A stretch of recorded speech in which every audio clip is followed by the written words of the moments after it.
questions for Malachi? Greg?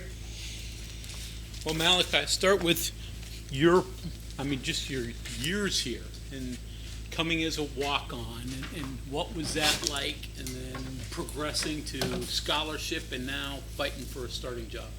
My first year was actually my first few years was actually kind of difficult, being that I was like a walk-on. So I used those years to really develop myself, make myself a better player with the coaches I've been around and players.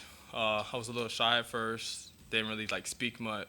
Then more I got around certain players, the more they try to get me to express myself. They try to help me with my technique. Then start trying to get more into special teams to get myself noticed, because I know that's something I know that will get me noticed by the coaches, getting their trust. Then once that step came along for coming to defense, that's why I took that step and took the opportunity I had and moved on from it. What was it like to get that scholarship? We saw the video a couple years ago. I was shocked at first, because I wasn't expecting it, and just seeing my mom and my other family talk to me, basically telling me that, it was a special thing for me, and something I always will carry with me. Sometimes I even go back and watch it myself just because it's a special moment for me.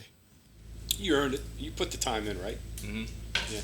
Hey, Dante Wright mentioned the other day about you playing safety and cornerback. They wanted to kind of keep you corner. They thought it was a little unfair that you were. Talk about that, playing between both those positions. Actually, I didn't really look at it as a bad thing. I looked at it as more of just taking the chance to learn what everybody's doing, because playing different positions, I have to know what certain people are doing. So when playing a certain position, I was like, oh, I know what he's doing, so I know my help is there. It really helped me learn the defense better.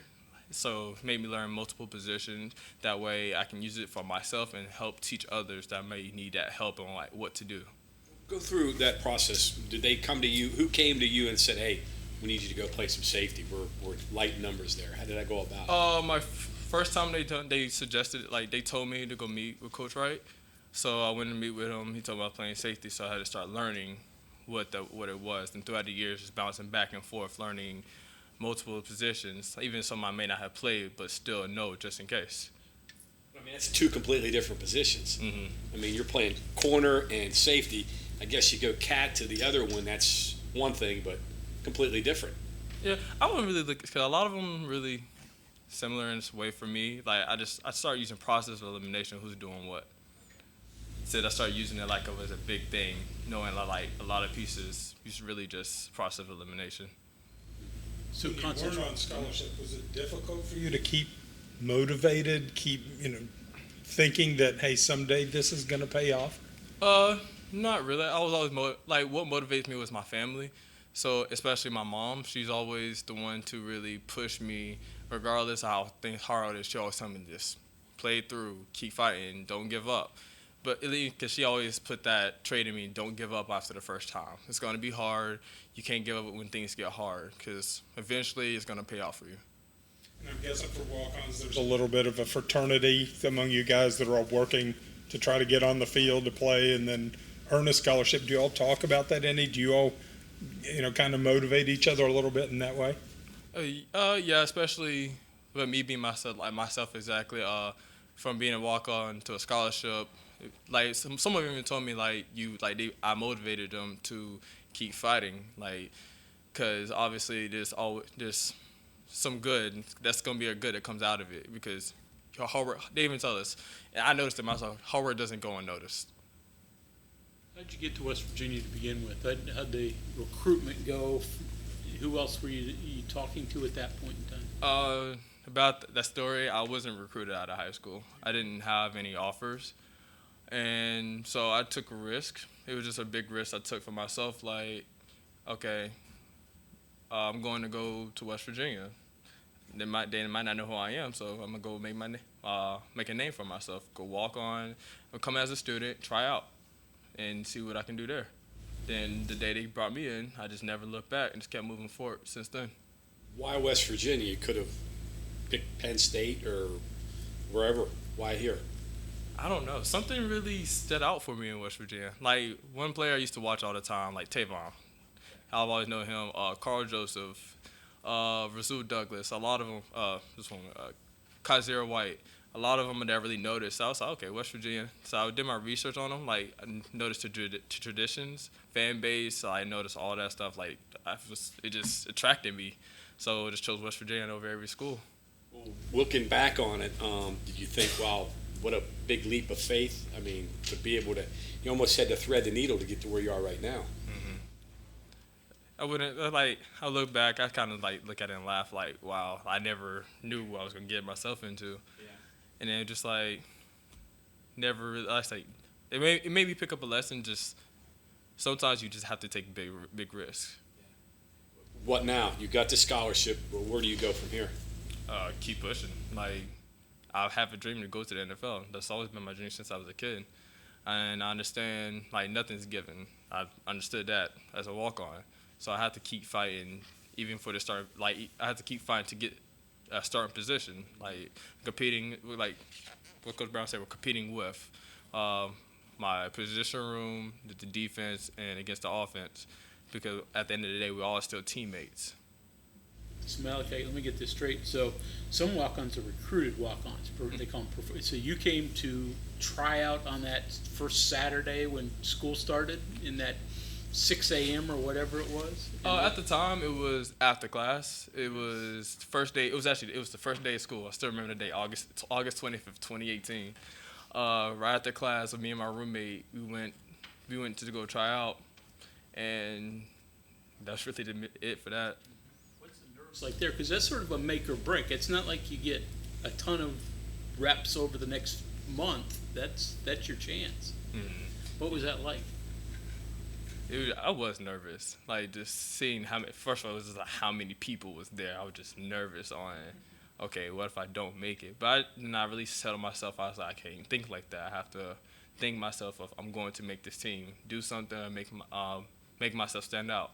And the thing that made me stand out was my speed, because we did a 40-yard dash. I started slightly late, but I guess my catch-up speed to the other three players was what caught the eye, because at the end of that tryout, they asked me to run that 40 again. They didn't tell me what my 40 time was. They just they're like, okay, that's all we needed. Yeah. Repeat it. Did you know did anybody on the staff know who you were, or did you have to say, this is who I am, this is where I played, all of that? That just had to come up to them. They said, I didn't have know anything about you when you showed up? No, not at all. Do you remember about how many people were there that day? And did anybody else from that day get an invited walk-on offer then afterwards? It was me and four of the players. It was 2 corners, 2 safeties, and a linebacker, I think. Mm-hmm. About how many total do you remember were at the tryout? 40, 50. Okay. The other 4 still at the rec center, or are they gone? Gone to history. One of them graduated 3 years ago, I think, and then the other few, they just end up. So you're the only one of the guys that made it. They asked to come back. Yeah, I'm the only one left from that year. Yeah. How did you slip by under the radar like that? Not be recruited. I couldn't really answer that question. I guess just me being from a small town, so not really much recruitment really happens there. Coaches need any help or call coaches or anything? No, my high school coaches did try. Like I had one coach he tried to make multiple calls to West Virginia. It just didn't go through. I guess like not being recruited, so really was not interested. What made you think that you wouldn't make it? That I wouldn't make it? Yeah. Slight. No, I had no confidence at the time. Not as much as I do now. Like me now, I have all the confidence where I feel like I can play anyone at any level. I play against anyone at any level, no matter who it is. It can be the smallest FCS school, or it can be the biggest Power 5 school. Did you have anybody telling you, hey, you might be better off going to an FCS school or junior college or that? I mean, you went straight to Power 5. I have people told me straight to my face, you're going to go Division III. You're not. He told me, you're not Division I ready. You can't play Division I. I looked at him. I didn't say nothing just about it. I looked at him and I was like, okay, that's fine. I'm gonna go handle it myself. Straight to Power 5. It was a big risk, but Yeah. now he tries to compliment me. I'm like, I told us I appreciate you, but you're the reason why I tried to push myself. You made me push further than I could go. You made me push further because of what you said. Okay, I gotta ask. Oklahoma State, so good and bad. Obviously, start with the bad. You know what that was. So, what happened there? How bad did you feel when that, transpired? Yeah, I thought I got it out. I really did, because the way it hit, I felt it hit my hands. I'm thinking that it was dropped. The moment I see him turn and run, I thank Marcus Floyd for saving me in that play, because he chased him down. But after that play, I'm like, yeah, I already know I'm going to get a chewing of a lifetime from every coach possible that's in that side over there in the sideline. And I hear fans over there, oh, you're trending on Twitter. I'm like, okay. So I went into halftime, cleared my mind. I was like, okay, it happened. Get over it. Just got to move on.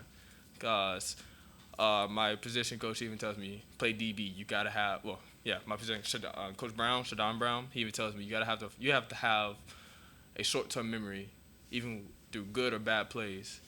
Like, for example, Oklahoma State, come back, make good plays. Another good example from a good to bad. TCU game, get an interception, come back through a fade ball on my side and score.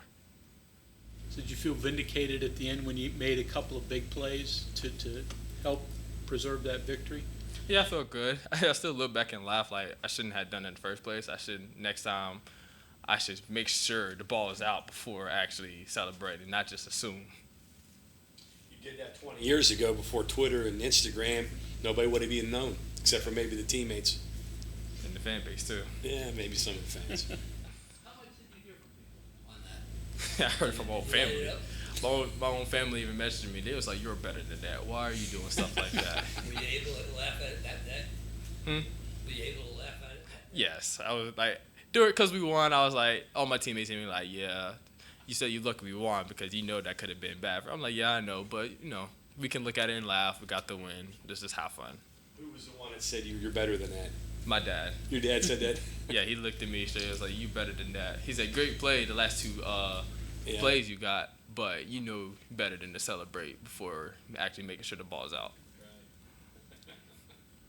Do you think the struggles that you've had through your career and all the work that you've had to do helped you have this really good attitude about one bad play? Because I'm sure there were a lot of down moments, when you're fighting through, when you're down the depth chart, when you're trying to get noticed. Do you think that helped you? Yeah, I would say when at my second, third year, had Hakeem Bailey and Keith Washington. They was always like a cool and collected. So when the bad things happen, I used to be like stressing over like, okay, what if I get taken out? What if I get taken out? Like, you have to relax, because if you stress yourself out, it's gonna move on to multiple plays. So just relax, move on to the next play. Like, it happens. At least it's practice. If it happened in the game, you still have to move on to the next play, because if you stack on bad plays, then you're gonna stress yourself out. What do you think of the corner position now overall? Other guys and the depth that you guys have? I think overall, I do think we're better than last year, mainly because I think we're starting to mature, like even with our younger players, Andrew Wilson, Jacoby Spells, Jalen Shelton. They're all, even though they're younger, they're all getting better day by day. And with the transfer of Montre Miller, he's coming in with experience. But I would say with Wilson Lamp, having Wilson Lamp, he also, because I would say like we're opposites. He's more outspoken than I am, and he'll be more straightforward. I'm gonna come talk to you one-on-one. So I do appreciate Drew for helping me out with that. But I do feel like we're all getting better because we're all trying to help each other, like call each other out on things. It might not even be like out loud. It might be just coming towards each other. Like, we're trying to be coaches on the field and like individual, come in and watch film together, trying to figure out the rights and wrongs of our schemes. Okay, anything else from Malachi? Thank you. All right, thank you very much. All right, thank you.